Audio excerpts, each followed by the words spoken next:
The Louvre, the world's largest museum in the heart of Paris.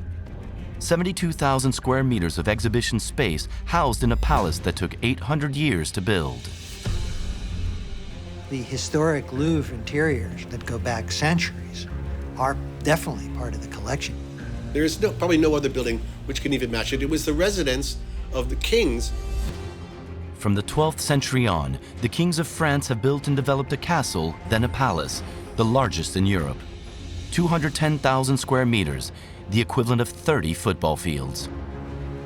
The Louvre is a portion of the city. It's much more than a building. Therein lies its greatness and its difficulty.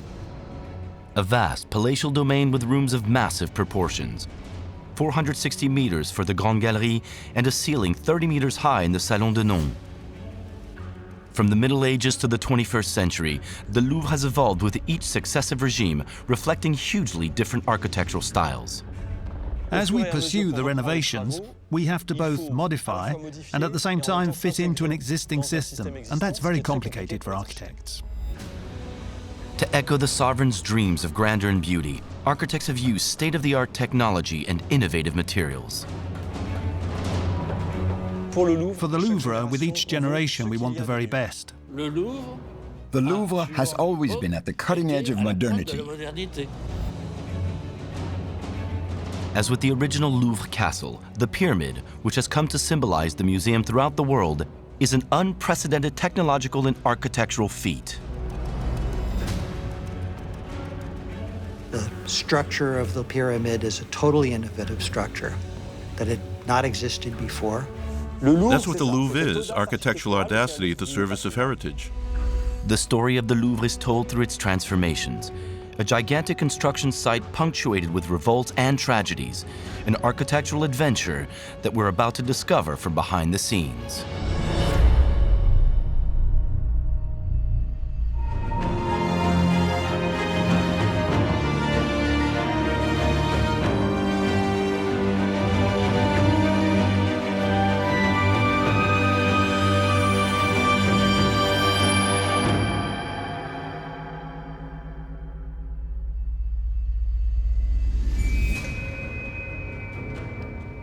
Today, the Louvre has 10 million visitors wandering through a maze of rooms and corridors.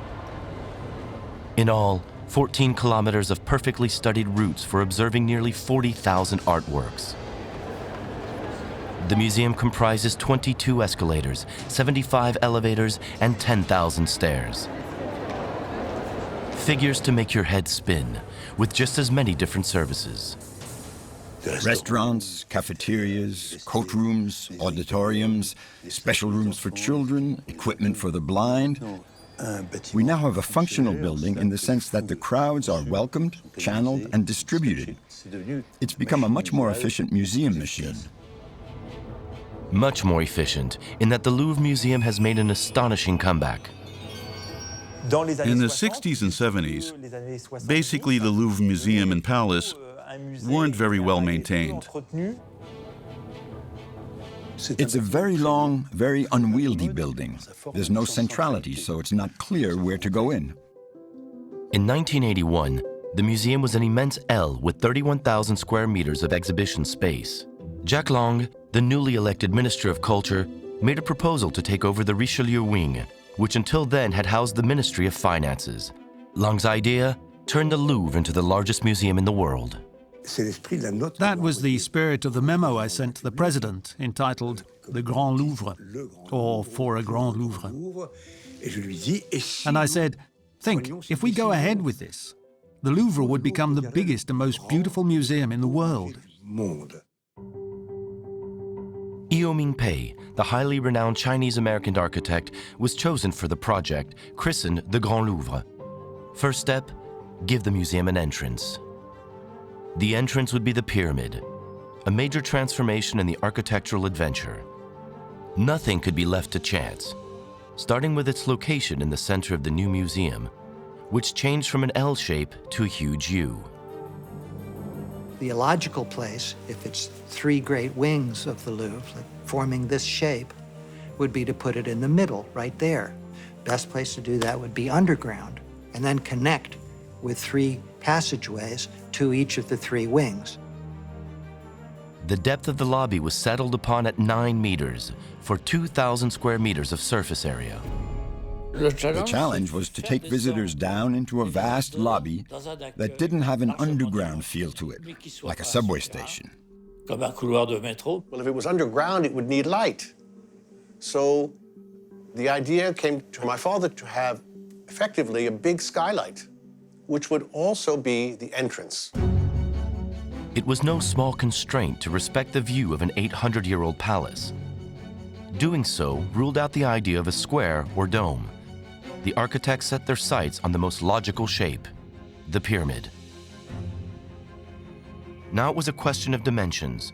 The architects made calculation after calculation, height, base, and most importantly, the slope, which proved to be a real brain teaser. 45 degrees looked like it was melting. We could make it more pointy.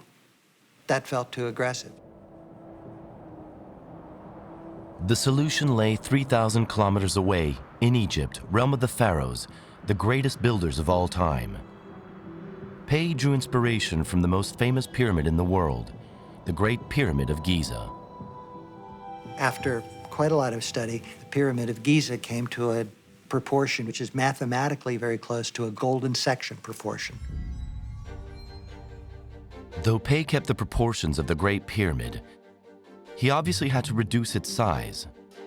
The glass pyramid of the Louvre would be 21 meters tall and have a square base of 34 meters to create an angle of 51 degrees, exactly like the Pharaoh's pyramid.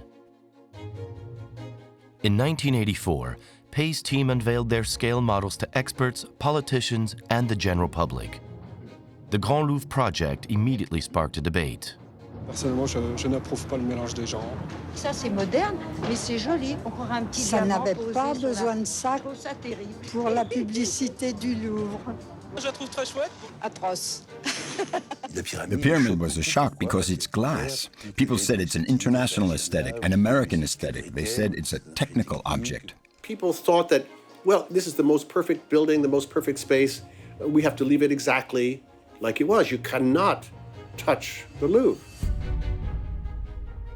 And yet, for centuries, the walls of the Louvre have been moving. Excavations made for the museum renovation project would bring the foundations of the first castle back to light, built 800 years ago. Massive towers and long stone walls. Here we are 8 meters below the Cour Carrée courtyard, at the foot of the ancient fortress that was the original Louvre. Our architectural adventure begins in the Middle Ages. Paris was a capital, the capital of a kingdom of France much smaller than today's France, and it was a capital under threat by the English. The English were just 60 kilometers from Paris. And so, King Philippe Auguste, in 1190, before he set off on the Crusades, decided to protect his capital and erected a wall around the city. The wall stopped at the Seine. On the right bank, the king built a fortress to reinforce the vulnerable spot and prevent assailants from getting in. The first Louvre castle was in no way a residence for the king. It really was a kind of garrison, an exclusively military edifice. The first square, very conventionally, consisted of a fortified bastion with sides measuring roughly 75 to 80 meters, with a keep in the center. An enormous tower 30 meters tall and 15 meters in diameter, a monumental construction. The stones for the Louvre were ferried in by boat from the quarries of Paris and the Oise region. The Louvre is made of very high-quality limestone, very fine and highly water-resistant. That's what was used to build the walls of the Louvre, and it's one of the Louvre's unifying factors. Until the 19th century, the stones of the Louvre would come from the same quarries. For 600 years, the castle was built using this noble material mined from the ground beneath Paris. And for his fortress, besides the handsome stones, King Philippe Auguste could also count on the knowledge and expertise of his craftsmen. Philippe Auguste's fortress benefited from the logistics and prolific workforce that had developed around the extraordinary activity of cathedral building. It would take about 10 years to build the square fortress. In 1202, it was the first piece of the puzzle to form the Grand Louvre as we know it today. 2 centuries later, with the urban expansion of Paris, a new city wall was erected to protect its recently developed districts. The Louvre castle found itself inside the enclosure. From then on, the city surrounded the castle, so the castle no longer served a defensive purpose. In 1364, Charles V decided to transform the military fortress into a royal residence. The transformation of the castle into a residence was visible from the outside, because certain parts of the edifice were raised and large windows were opened in the walls which had previously been fortified. Charles V took over this spot of power and said, "Here I am, I'm the strongest, and I'm replacing all this with another kind of strength, intelligence and refinement." Charles V was called the Wise King. He was lettered and would create a library, complete with ornate woodwork and extending 3 stories high, which held over 900 works. To the north, an architectural element made its grand appearance, the garden. Before that, it was a fortified castle. There was no garden because there was no reason for one. And then there arose the inseparable coupling between royal residence, a palace, and garden. The pairing became a defining element of French composition. Despite all the comforts brought to the Louvre, the royal residence would be abandoned by Charles V's successors, who fled Paris when it was under siege during the 100 Years' War. It wasn't until the 16th century, in the more peaceful context of the Renaissance, that a new chapter in the history of the Louvre was written.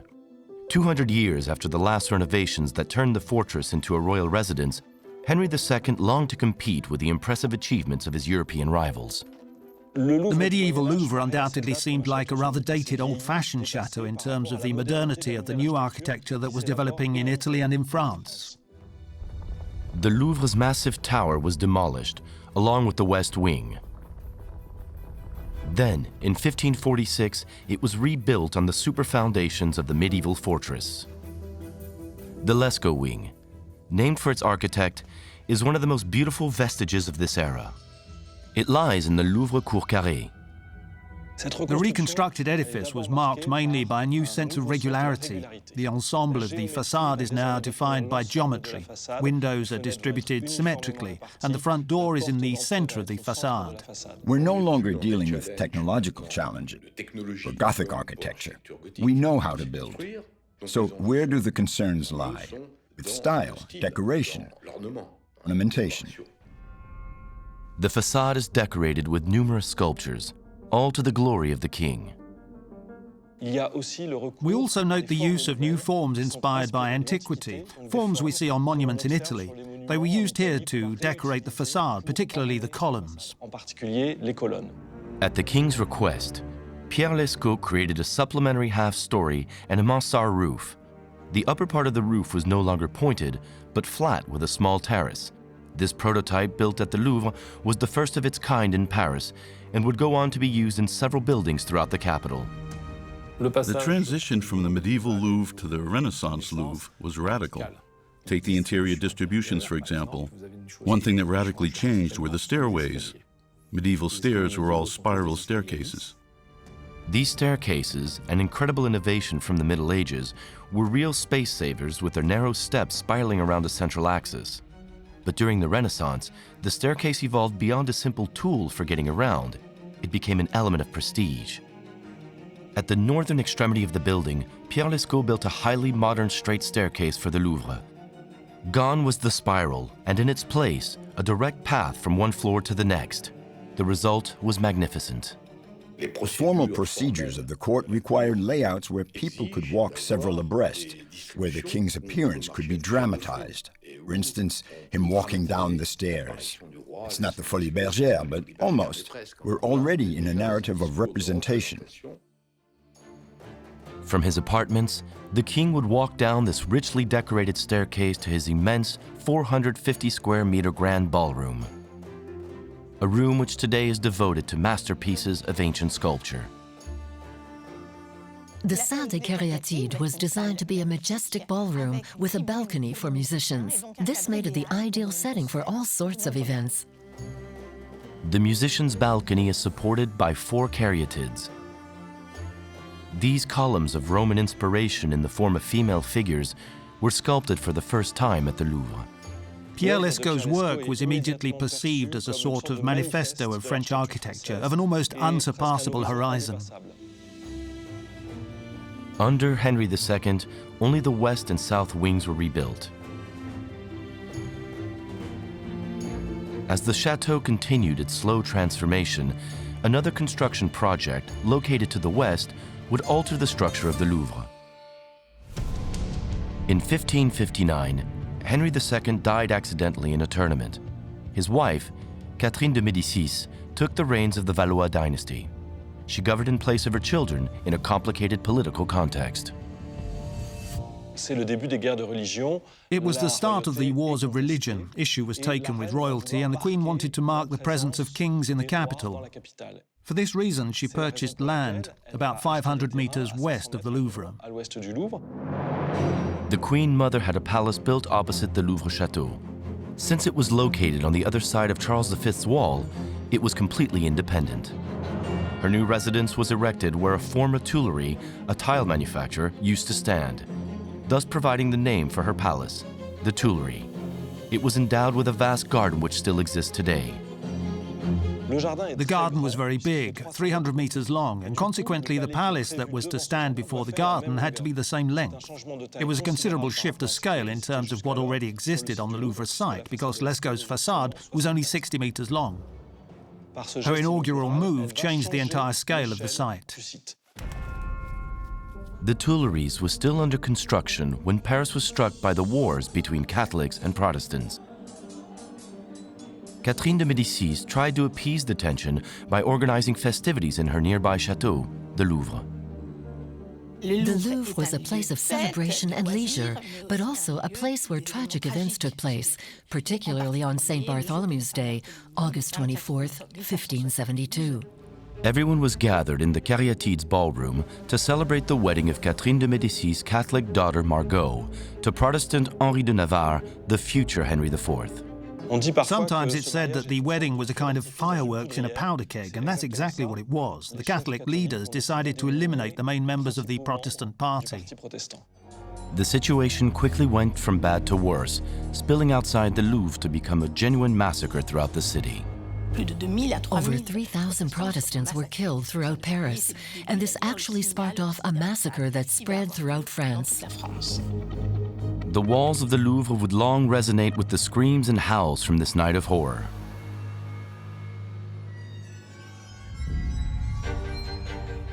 When Henry IV took the throne in 1589, he found himself facing a huge task: putting an end to the Civil War and establishing the new Bourbon dynasty, of which he was the founder. He was a disputed monarch because he had very distant ties to his predecessors, the Valois. He also had to reaffirm his presence in the capital and prove himself to be the worthy successor of the Valois kings who were there before him. 40 years after the initial construction work on the Tuileries, the king decided to build the greatest palatial complex in Europe. The architectural program involved quadrupling the Cour Carrée, completing the Tuileries Palace, and connecting it to the Louvre. Henry IV's grand design, depicted in this period illustration, became the reference for every subsequent French monarch who would try to meet the challenge of this incredible construction. It was no longer about redoing the Louvre to change it from a medieval castle. It became a question of planning an entire site that comprised a garden as well as an entire district between the Louvre and the Tuileries, which in fact meant acquiring all the homes that stood there. It was an absolutely monumental project for a monarchy. The king had less power than a republican state. He didn't have the right to kick people out by force. That was absolutely unthinkable. Otherwise, there'd be an immediate uprising from the people. So the development happened to the south where the river was, which was also free. The wall along the Seine was destroyed and a colossal construction project began, the Grande Galerie, the first extension to the palace. The Grand Gallery that links the Tuileries, the Queen's Palace, to the King's Palace, is exceptional for its size and its length. It's practically half a kilometer long. At this scale, it's no longer a building. It's a portion of the city. The construction site was gargantuan for the time. The scale of Paris, which was still a medieval city in terms of its narrow streets, its density. All of a sudden, we have a rectilinear dimension, completely out of line with the site. Starting in 1595, hundreds of workers were mobilized to build this two-storied gallery that joined the Louvre to the Tuileries. The immense construction project, which lasted 13 years, benefited the entire city of Paris. Today, we don't really realize it. The Seine is flanked with quays, so everything is channeled in an extremely precise manner. That wasn't the case at all back then. The gallery along the water also had an urban function. It gave a neatness to the riverbank and solidity, because there was a need for infrastructure. That's mainly what the work was. On the upper floor of the 460-meter-long edifice, the king could now stroll the full length of the hallway in complete security. The ground floor was reserved for artists. Painters, sculptors, engravers, silversmiths. 27 studios were created for artists. It was a place to display the collections that represented the king's power, his taste, and his role in society. For Henry IV, it was a small museum before its time, and certain statues from the period can still be viewed today, like this Diana with a deer or David and Goliath. The king's project was brutally interrupted when in 1610 he was assassinated by a fanatic in the street just outside the Louvre. The death of Henry IV didn't spell the end of his grand design. On the contrary, every succeeding monarch would be obsessed with completing the project of the vast palace. It became a genuine political issue. The sign of success and effectiveness of a regime was to be able to complete the Louvre. What also made it quite complicated was that as the renovations were successfully pursued, it was necessary to both modify and fit it to an existing system, which is very complicated for architects. Completing Henry IV's gargantuan project was far from easy. The surface area of the Louvre courtyard had to be multiplied by 4, so the small chateau needed to be expanded. But there was a problem. It wasn't at all intended to welcome such a large courtyard. But those obstacles didn't frighten Louis XIII. In 1639, the king began by doubling the facade of the Lescaut wing, the new west side of the square, now stretching 120 meters. They didn't want to destroy the unity and beauty of Lescaut's model, so they decided to double it. But doubling it meant creating a line that was too long and monotonous. So how could they do that in an intelligent manner? Jacques Lemercier, the architect in charge of designing the extension, came up with the idea of a pavilion in the center. A new symmetrical axis was created. He then invented the model of the much higher central pavilion. 45 meters tall, the highest point of the Louvre. Some people viewed the new pavilion as more or less the successor of the medieval keep that had disappeared. In addition, the keep was topped with a rather special dome because it's square and there are ridges on 4 sides. That dome would become a model for royal architecture. When Louis XIII died in 1643, only the west wing of the Cour Carrée was completed. But the renovations underway already announced the major works of his son, Louis XIV, one of the greatest constructors of the Louvre.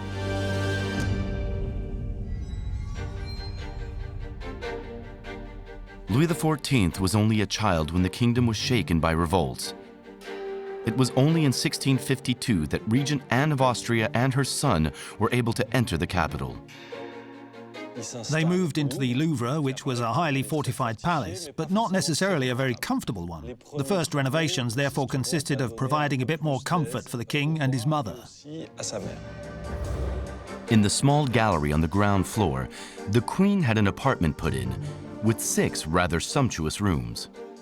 A few years later, Louis XIV, now 23 years old, had a reception hall built upstairs.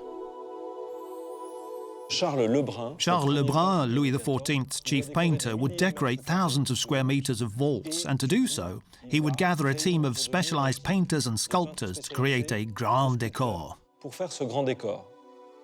The theme of the decor was the sun god Apollo, which glorified the figure of Louis XIV. For us today, the association of Louis XIV with the sun seems perfectly natural. Nevertheless, you have to realize that it was developed at the beginning of Louis XIV's reign, right at the time when this decor was being created, essentially at the Louvre. The expansion projects continued. Inside as well as outside, the palace looked less and less like the plans of the medieval Louvre. The surface area of the small cour carrée grew considerably, reaching beyond the base perimeter of the original fortress foundations. By 1665, 3 of the 4 sides of the new chateau surrounded the huge 14,000 square meter courtyard. The east wing still had to be built, and it was the most important, since it would contain the entrance to the palace. Today you enter the Louvre from the west. The pyramid is in the Cour Napoleon. But in Louis XIV's time, that was the side with the kitchens. The main facade was the one looking out at Paris. Thus he wanted to develop the most beautiful facade one could imagine for the greatest monarch in Europe gazing out at his city. What would come to be a masterpiece of French classicism began by triggering a battle of architects. To ensure the best possible project, Colbert, Louis XIV's Minister of Arts, consulted numerous French as well as foreign architects. To start, he chose the most famous European artist of the day, which was Bernini. Bernini made several proposals. He came to France to get his project started, and he laid the first stone. But as soon as he left, everything ground to a halt. Everything stopped because the project didn't seem convincing enough to Colbert. He felt it wasn't adapted to French standards.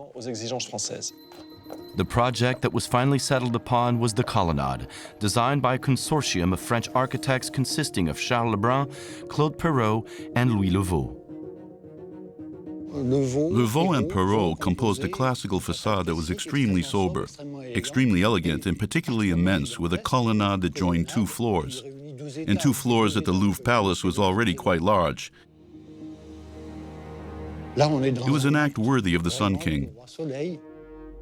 The large facade, stretching nearly 175 meters long, is structured by Corinthian columns 13 meters high.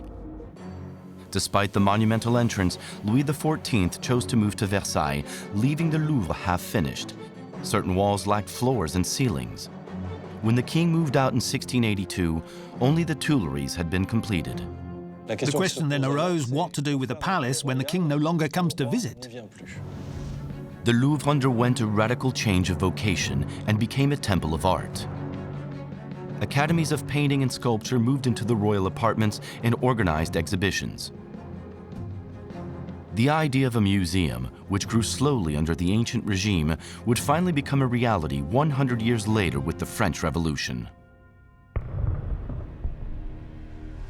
August 10, 1792, thousands of revolutionaries stormed the Tuileries, the seat of royal power and symbol of the absolute monarchy. By the end of this bloody day, the mob had taken over the palace to govern there. The First Republic was born. With the revolution, there was a sort of division between the 2 palaces. The Tuileries once again became the seat of power. Over at the Louvre, cultural activities remained very important. Part of the Louvre Palace was transformed into a museum. On August 10, 1793, the Central Museum of the Republic's Arts was inaugurated in the Grande Galerie. Under the monarchy, works were exhibited so the public could see them. But under the revolution, a different notion emerged, the idea that the works belong to the people. That's a major difference. There were 600 paintings displayed in rather basic conditions in a gallery with green-painted walls and a poor quality floor. It was the start of the Louvre, but at the same time, it was a very small start. A small start compared to the tidal wave of works that filled the museum a year after its opening. Thousands of works flowed in from all over Europe. The countries conquered by the Republic's armies were cleaned out, aristocrats and clergy robbed of their finest collections. The Louvre's new challenge was to find thousands of square meters of space to accommodate all the newly acquired paintings and sculptures. In 1804, Napoleon Bonaparte was crowned Emperor of France. He took up residence in the Tuileries, where the main pathway was crowned with the Arc de Triomphe du Carrousel. The new emperor's ambition was to fulfill the grand design. He wanted to succeed where the kings before him had failed. For Napoleon, the Louvre and the Tuileries were an important issue. He lived in the Tuileries, so he had the Louvre right out his window, but also because throughout the 18th century, criticism toward the monarchy had developed for their failure to complete the Louvre. The Tuileries and the Louvre were linked to the south by Henry IV's Grande Galerie, but Napoleon also wanted to connect the two palaces to the north with a second gallery. But the emperor was confronted with another reality. The presence of neighborhoods all around the Louvre. You can't think of the Louvre as it is today, very open with lots of space around it. It was actually inserted into a series of inns and houses that were pressing right up along the facades. And when Napoleon arrived, he really decided to fit into this palace. Napoleon I began major construction work and demolished numerous houses in order to build his North Gallery. Starting in 1807, a first half was built, measuring 200 meters. In the Cour Carrée, the work that had stopped under Louis XIV was finally completed. Ceilings were finally put in and the facades were ornately sculpted. The work carried out at the beginning of the 19th century would have a major impact on the architectural history of the palace. Napoleon's architects Percier and Fontaine came up with a new style, neoclassicism, which would inspire many of their successors. Percier and Fontaine, for the first time, would set up a very rich decor as opposed to what had been seen under the Revolution, which was quite simple. So there was gold, bronze, marble, and also some materials like stone. Noble materials as well as impressive columns were the trademarks of Percier and Fontaine's style. Their aim was to impress through beauty and grandeur of the constructions. And it was no coincidence that Napoleon I decided to celebrate his second wedding in the Grande Galerie, newly renovated by his architects. It was a long path for the wedding procession to walk down through the Grande Galerie. We can see during the wedding the close ties between the collections, the museum, and the life of the empire and the emperor. The museum was enhanced by the emperor's conquests, and Napoleon could stage himself in this artistic decor. At the time, the Mona Lisa was already a resident. On display in the Grande Galerie, she had a front row seat for the proceedings. This auspicious period for the empire and the museum wouldn't last. In 1815, the defeat of Napoleon's armies led to the definitive collapse of his regime. Victors throughout Europe demanded the immediate restitution of their pillaged works. In 1852, Napoleon III, at the head of the Second Empire, wanted to complete the grand design devised by Henry IV 250 years ago. He decided to turn the Louvre into an immense palace with a museum worthy of its collections. He had an ambitious project, which was to complete the north wing begun by Napoleon I. He would increase room for lodging as well as the life of the court, plus for government and the museum, which was continually growing.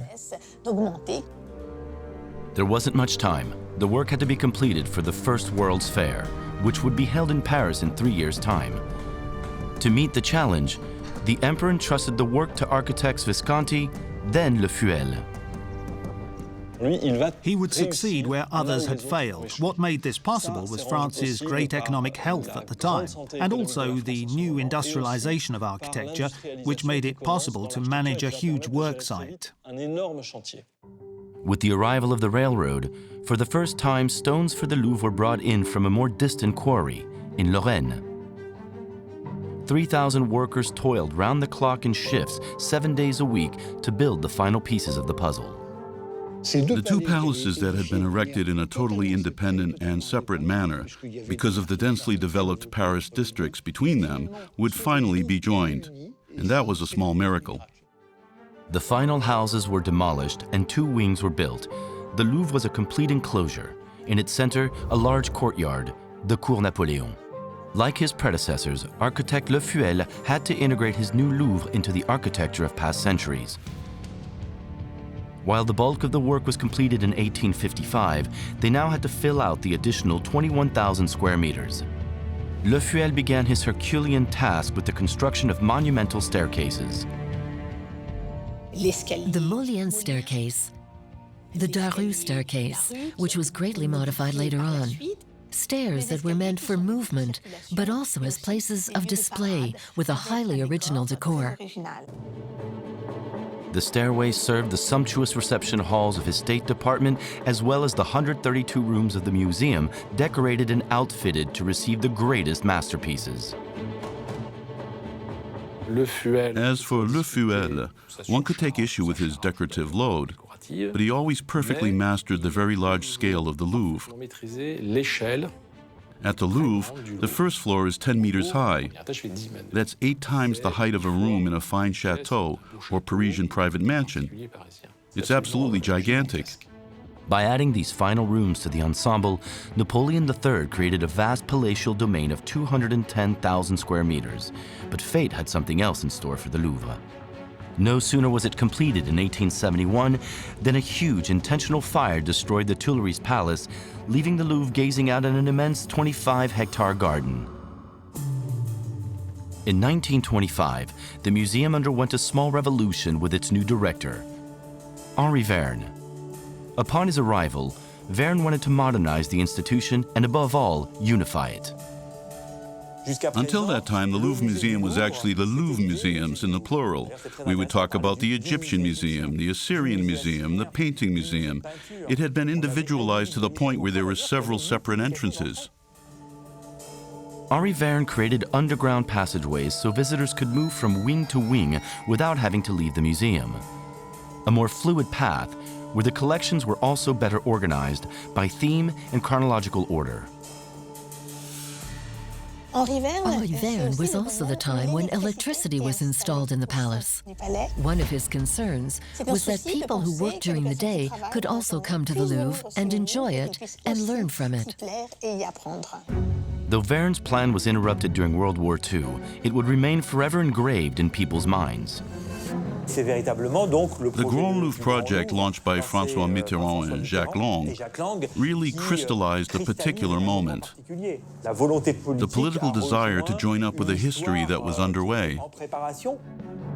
As with every transformation for the past 8 centuries, the renovations for the Grand Louvre project promised to provide quite a challenge. The goal was to once more give the museum an entrance and edifice worthy of its collections. The Louvre, an enormous museum in the making, with the complex architecture of a palatial domain built over 800 years. That's what Ieoh Ming Pei inherited in the 1980s when he proposed to build a pyramid right in the middle of the Cour Napoleon. The Louvre pyramid had to conserve a perception of the Louvre Palace in its whole, whereas it's a contemporary work. That was a rather delicate exercise. A new battle awaited the architect, a technological one. The pyramid had to be completely transparent. No such structure had ever been built before. Everything had to be invented from scratch, starting with the glass, comprised of 673 panels. We were looking for glass that was like the glass that is used when you make a wine glass or when you make spectacles. That's called white glass. But it was not available in any quantity for what we needed. Transparency was a real challenge, since glass naturally has a slight green tint, a color produced by the iron content in sand, the main component of glass. My father said, I cannot have that green color. I don't want the facades of the Louvre be distorted by any color at all. To satisfy Pei's dreams of grandeur and beauty, the Saint-Gobain glass manufacturer reduced the iron content, but there was a problem. Their traditional gas furnaces weren't adapted. The 1500 degrees centigrade temperature was too high for this new, more transparent glass. We had to use a different process. We heated the glass with electricity. That gave us more control over the temperature and heat diffusion inside the furnace. In April 1986, after a year and a half of research, Saint-Gobain presented the glass fresh from their new electric furnace. The life-sized sample was put on display in the Cour Napoleon, in the very spot where the pyramid was to stand. It worked, and the order was approved. Another challenge awaited the manufacturer: production.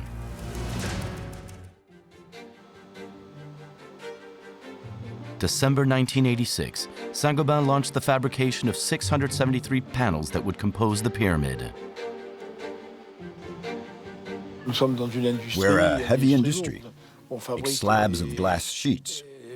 But here we were asked to provide individual units, finished units, fashioned like in silversmithery. To satisfy the architect's high demands, workers scrutinized the 3,800 square meters of glass. Initially, the transparent glass sheets were placed on stands where they could be examined for any flaws. It was a very serious business. The glass sheets were then cut into rhombus-shaped segments of 3 by 1.9 meters, then glued together 2 by 2 with a light plastic film to create a double glazing. They needed to think about safety. In other words, laminated glass. In the event of breakage, the glass holds together like a car windshield. The new laminated double glass segments, 21.5 millimeters thick, were then glued rather than bolted into an aluminum frame. That was another innovative process at the time, which allowed us to create perfectly smooth facades. The total weight of the 673 glass and aluminum panels, 105 tons. Quite a load to bear. Another technical challenge awaited Pei's teams: the structure of the pyramid. Pei didn't want his pyramid to obstruct the view of the Louvre Palace. Though the extra transparent glass helped with this, he also had to think of the structure of the glass walls. We had to innovate, as the structure of the pyramid is a totally innovative structure that had not existed before.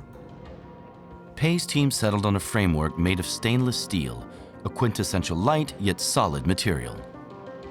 There were conventional ways to do the pyramid structure, but they would have made it look like a prison.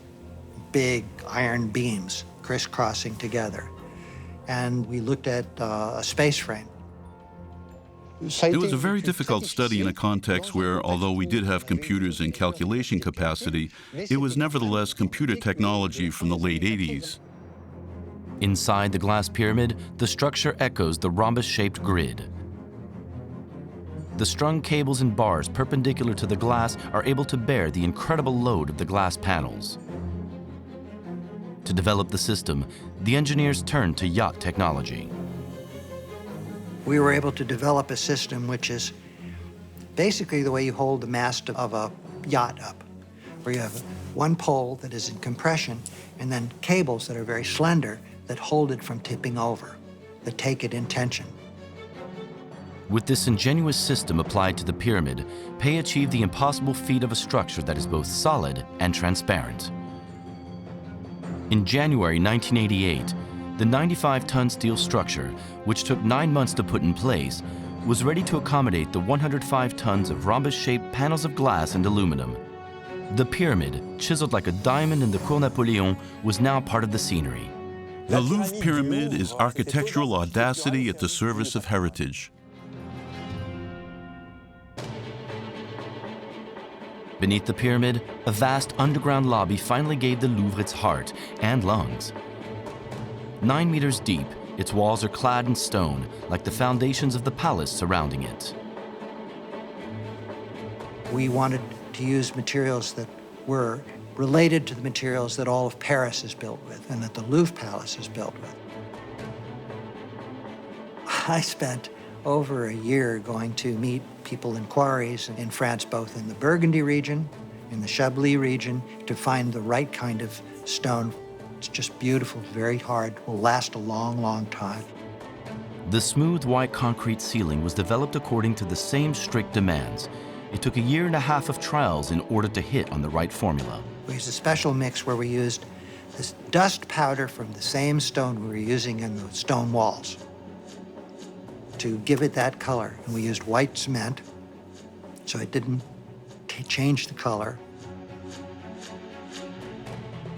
Here in this temple of art, Ieoh Pei continued to play with geometric shapes. The straight lines of the escalators contrast with the spiral staircase winding around the cylindrical elevator. IM said, you must not see it when it's not there. So we had to invent an elevator that we'd never seen before. To meet Pei's demands, the engineers designed an elevator based on the principle of a piston that retracts into a 13-meter deep well. The constructors had to build a large, deep well, waterproof well, with a piston that then rises slowly out of the well. And so there is a platform on the end of a piston that goes up and takes you up, glides magically up, and then a little platform automatically comes out of the piston to create a bridge. That was a tour de force. When the elevator is all the way up, it fills the central space of the staircase, but when the platform goes back down to the lobby, it disappears entirely. Decked out in all its finery, the Louvre Pyramid opens its doors on March 29, 1989. It was nice because the criticism, there were still some people probably who didn't want to see it there, but it was there and people were liking it. And I felt strongly about this, that the pyramid should be sensed that it was a shelter over something more important. While the glass pyramid had become the emblematic symbol of the Grand Louvre, the transformation of the palace was not yet complete. A major renovation awaited the architects, the development of the Richelieu wing with its 49,000 square meters. An area previously devoted to the Ministry of Finance and not adapted to a museum space in the least. It had always been used for administration, so there were mezzanine offices with a height of just 3 meters. Museum rooms need to be 6, 7, or 8 meters high. The building was transformed from 7 levels into 4 large stories. The construction site was spectacular. It was an exceptionally huge work site. We gutted the building of the Richelieu wing, keeping only the exterior facades. It's one single volume. We broke all the floors. Only Napoleon III's apartments were conserved. Everything else had to be rebuilt, a custom design in keeping with the artworks to be displayed here. The former ministry courtyard was transformed into a sculpture gallery, and many levels of terraces were created. The space was covered with a glass canopy that let natural light in while protecting the artworks. We needed to develop a thin framework so the sculptures wouldn't be hacked up by shadows when there was sun. By using relatively thin cables and tubes, the shadows created are very slight and vague. They don't ruin the view of the sculptures. In all, 165 new rooms were created. To move from floor to floor, Pei imposed, like his predecessors, his own modern-day stairway, the Richelieu escalator. To make sure that they didn't look too much like escalators in a supermarket, we placed them between 2 stone walls, created a space with direct overhead natural lighting. It's an architectural element, not merely an element for moving about. The inauguration of the Richelieu wing in 1993 did not mark the end of the renovations. The Grand Louvre continued its extension below the Carousel Gardens with the creation of a parking lot and a shopping center. The centerpiece of the new development, the inverted pyramid. The pyramid is a geometrical form adapted to loads and weightlessness. But an inverted pyramid doesn't rest on the ground. Unlike the pyramid of the entrance where the glass is supported, here the glass is suspended. The glass needs to be held, otherwise it falls. The construction of the Grand Louvre also involved the development of the Tuileries Gardens, the restoration of 11 hectares of facades, the renovation of the Louvre School, and the Decorative Arts Museum.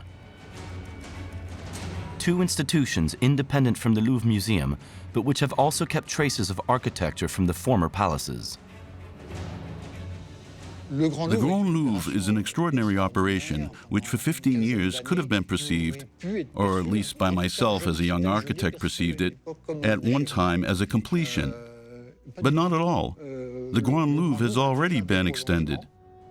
And of the 360,000 square meters of floor space that make up the Louvre Palace, the museum still has quite a few spots in need of renovation. The Louvre, an indisputable site of historical interest. Within these walls, 800 years of French history, but also 800 years of architecture and art history. From the infrastructures of the original fortifications to the glass pyramid, we have the complete synthesis of technical and ornamental expertise of French architecture. An open book. In its quest for space and fluidity, the museum has dug tunnels, knocked down walls, and recovered entire portions of the palace. A largely successful gamble, yet an insufficient one. Pei's Louvre was designed for 5 million visitors, but in no time we were up to 10. What will it be in 15 years? 25 million? More challenges for the Louvre of the 21st century and new transformations in view. I think that the Louvre will continually change. You know, the changes will never stop.